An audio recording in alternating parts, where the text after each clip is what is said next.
How to reset advertising ID or even delete advertising ID. This is for the Nothing phone, Android 15, Nothing OS 3. I'll show you where you're going to find this feature and what it does and how you can go about making changes to your advantage. In the future, whenever you're ready to try this out, go ahead and use 2 fingers to get that full swipe on your Nothing phone to get access to that settings toggle down here. Once you go into that here, you'll want to go down to where it says Google.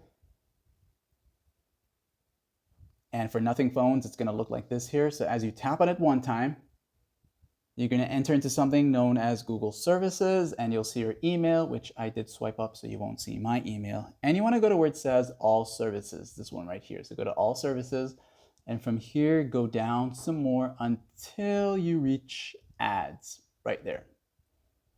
And this here, my friends, will give you access to these options here. So you want to go to either resetting the advertising ID, which kind of refreshes everything, and or deleting it. So resetting it was just going to replace the device advertising ID with a new random number, and apps can still show you ads, but for a while may not be as relevant, which basically is telling you whatever you've been searching in the past, looking up, talking about with your friends or whatnot, you'll notice that it's going to start showing you suggestions of things that you've been searching for on your phone. So that's what it's talking about. So it's going to get back eventually as you continue to search, but you'll notice it says advertising ID reset for now. And if you want to completely refresh it, give it a full clean out, go to delete and delete the advertising ID.